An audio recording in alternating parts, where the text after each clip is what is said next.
Hi Ashok. You had a unique opportunity of heading operations of Schindler in three countries, right? Vietnam, followed by Malaysia, and then India. Diverse cultures, diverse market. So, can you talk about your experiences on this in Vietnam and Malaysia? Okay. Well, I also wanted to include Australia in the list of four.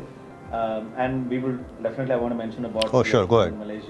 and Malaysia. The reason I mentioned is, Australia being a developed economy and then the remaining three were developing. And that was the biggest difference that I found and learned, firstly, coming to Vietnam. Coming to Vietnam was actually very challenging because all of my working experience was in Australia. When I was working in India before moving overseas, I was not doing any real job. So the first real job was Australia. So I learned nuances of running a business there. But Vietnam was the first developing economy experience, and that was absolutely eye-opening, I must say, in the sense that when I landed in Vietnam, I realized that it was a turnaround. They had a fatality the year before. The accountings was all incorrectly done to show higher revenue and then a higher profit. We had people leaving. The culture was terrible. There was quite a lot of dissatisfaction in the organization. So it was quite a big challenge, and the biggest challenge was acceptability of the Vietnamese towards a brown-skinned person and somebody who was only 32 years old. So they were quite, I would say, unsure. Indian guy, very young. We are in trouble. What is he going to do? So it was very fascinating in that way.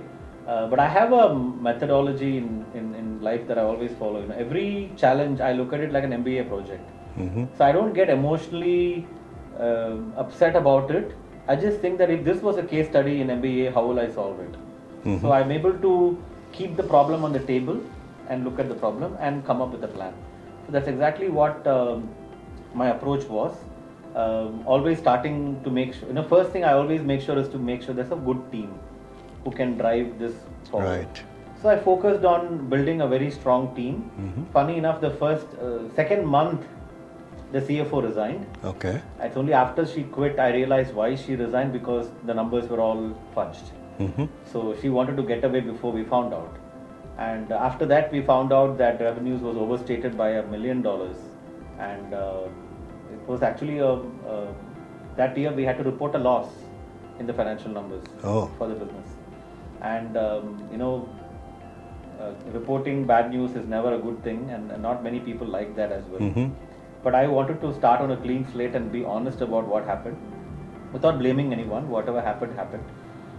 And that is where we started. So I had to find a new CFO who was a fantastic replacement that we secured. And I found that the HR was very much an administrative, transactional person, not very strategic.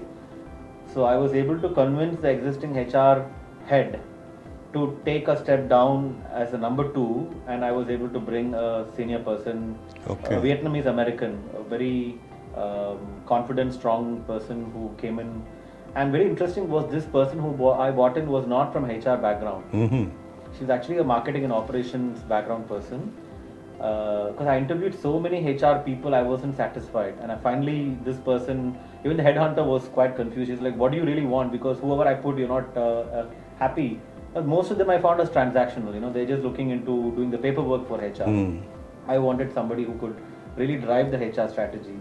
So I remember, first time in my life, I tried a case study method as a final round interview. Okay. So I gave her the Schindler Vietnam story, and I said, please present a 5-year HR strategy. How do you take this organization to the next level? And she did very well. So she joined then. And the third interesting point again on people was one of our very good young talents was a field engineer. I was told when I joined that he is one of the bright stars. And part of engaging with the talents, I had a lunch with him, and in that lunch he gave me his resignation letter. He said he's got a job as a factory manager for Procter & Gamble. They're putting a new line for nappies. They're making nappies, and it was an exciting opportunity for him. Okay. 26-year-old guy, very smart, and they were sending him to Japan for 1 year training. So all starry-eyed Yeah. going overseas. So I had to give him something better than that to retain him, and that was probably the biggest gamble I took in my life. I remember calling my head office and saying that this guy is leaving, and predominantly the issue is most of the people in the FQE department, technical department, they weren't happy with the head. Okay. So the guy was not motivating the employees in his team. So I proposed that I promote this guy as the head of the department, Mm-hmm. and that I will find another opportunity for that person who was currently the head of the department. And even the Vietnamese were quite shocked. They said, how can you give this to a very young kid? He's only been in the company for 3 years. How can he run the technical department? I had this intuition that he would work out well, and I kindled the parochialness in the Vietnamese team that if you don't support your fellow Vietnamese, how can I as a foreigner run this company? So that kind of sold the game for the short term, but he had to prove himself, and he did. Later on, he became very successful. He went on to become the KG head for Cambodia and Schindler. Oh, okay. And he's come back now as the EI director and being built as the succession for the KG head for Vietnam. Okay. So I mentioned these examples because a lot of times I think we have to take some risks in running organizations. Yes, some may fail, but I always feel that it's better to fail doing something different than failing doing the same thing again Correct. and again. Correct. So that was, and slowly, I'll just end in Vietnam with one point. Every year in Jardine Schindler Group in January, there is a meeting of all the management team of all the countries where awards are given out for the Jardine Schindler organization. That award ceremony in January, where my management team and myself attended, we were in the bottom of the table. This was 2013 January. Okay. And we were the reason why the group missed so Jardine Schindler Group missed their targets as well because of our 2012 performance. So the team was very ashamed that we were in the bottom on every parameter, and there they themselves came and said this has to change, and next year we should be running for winning this award. And I said, I'm in. If you guys are in, we'll make it happen. And that was a big spirit change. So the team came back. We had a new HR, new finance director. I then had an issue with the head of sales, who was eyeing for my position. A very typical, strong, self-obsessed Asian person who thought that he was the best thing after brown bread. And he was running a sales organization where he was the god and everybody else was just a subservience to him.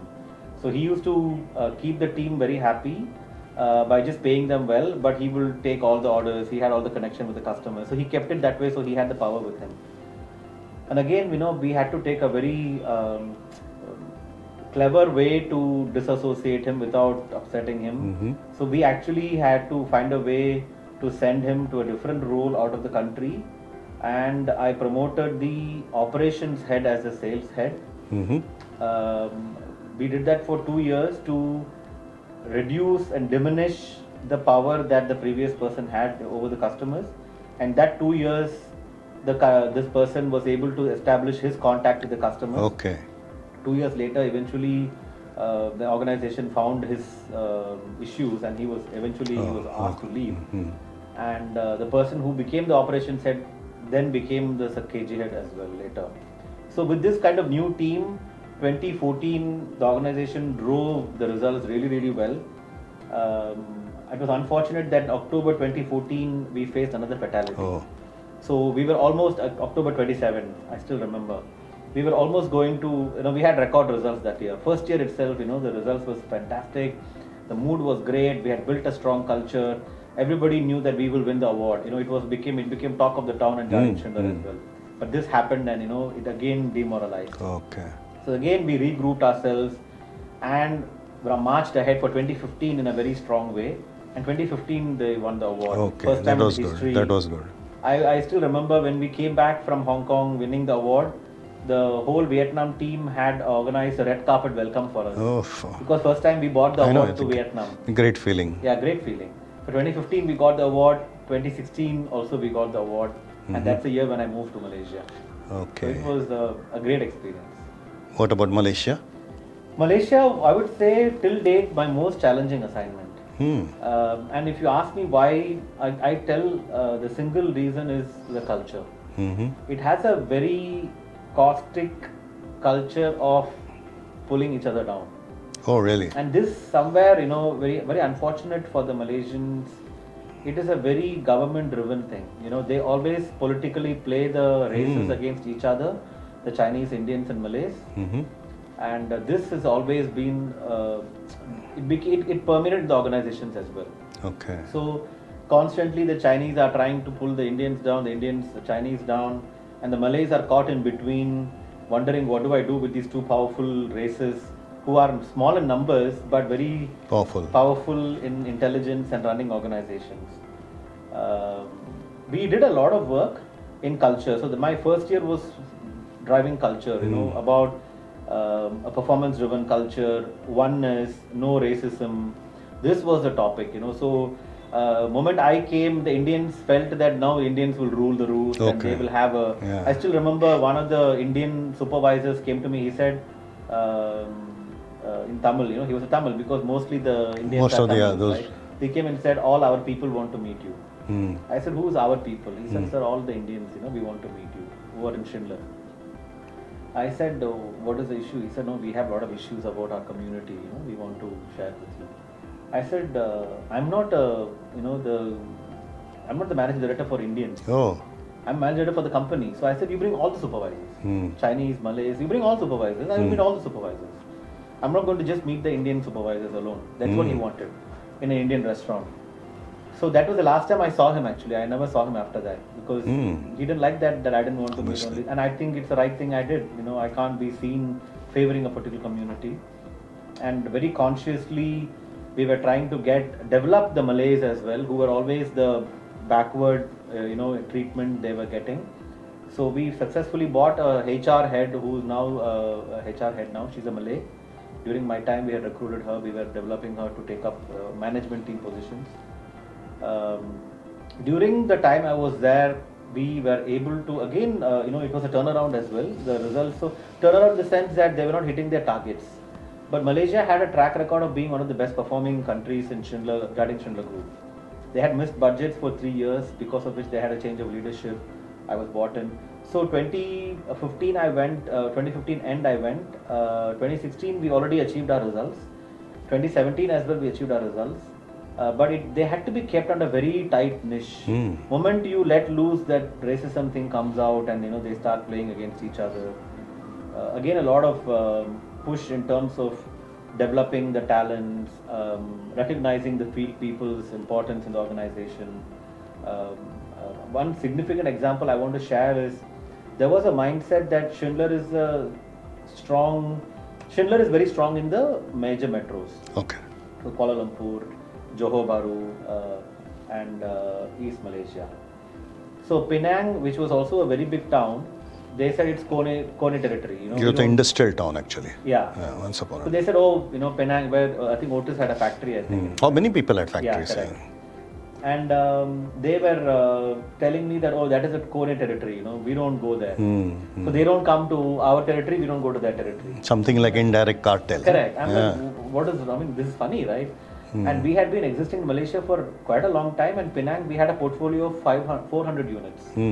When we could have, and Kone was like 2,000, 3,000. So there was one particular order which was a game changer in the history of Malaysia, I think. It was an order of 441 units. I knew about the order after the tender was submitted. One day after the tender was submitted by the Malaysian team, by my own team. They had submitted the tender and head office called me. They said, are you aware of this order? There's a 441 units order. I said, no, I'm not aware. And when I asked my team, they said, this is not our job. We just given a budgetary price because the local company will take it. Sigma, which was the partner, second tier of Otis. Otis, correct. It was that segment, an affordable segment product that they wanted. And this customer was a new customer. We've never heard of them before. So my team said, we can't do this. Again, I challenged the team. I said, why do we go with the mindset we can't win? So why don't we do something different? And they said, but we don't know anyone. So then I went to our partners. In Malaysia, we had a JV with the royal family of Malaysia, Anta. So we went to Anta and we asked them if they knew anybody from this customer side. They happened to know the chairman. Oh, okay. So I flew to Malaya, Penang, met the chairman. He said, you guys are very expensive, so we don't usually consider you. I asked them to give me an opportunity. So we resubmitted the tender with a more competitive price. Again, we were far away, 30% away. Then I had to call a very special meeting with the factories, with the engineering team. So we actually worked on cost engineering, reduced our cost down, and we were able to come 5% below even what the customer budget was. Okay. So it actually showed to the team that if you really want, it can happen. And then again, we had a problem. They were Sigma were dropping the prices. So they were going to sign the order, and again we were not able to. Then the chairman said, "You have talked to the CEO. I'm only the chairman. CEO takes the call." And he happens to be a 29-year-old person of Indian origin. Oh. And we found out that IKEA was setting up a factory in that complex. Not factory, their IKEA was coming up. So then I realized that Jardine has a JV with IKEA. So then I went to head office in Schindler, Jardine Schindler. We spoke to Jardine. They got me an appointment with the CEO of this customer. Then I told my boss to fly over. We met in the airport, in Kuala Lumpur airport. And in half an hour, we closed the deal. Oh, really? And we got the order, Yeah, you're right. It was a game changer completely. It was a game changer, Absolutely. because we doubled our portfolio in Penang. And suddenly Schindler had arrived, in this segment as well. Okay. So this is the kind of the Very two major interesting. things that I remember in Malaysia. And it's a country with great potential, and I really hope if they resolve their people issue, yeah. they will go really well. But it gave a very strong foundation then for me to come to India,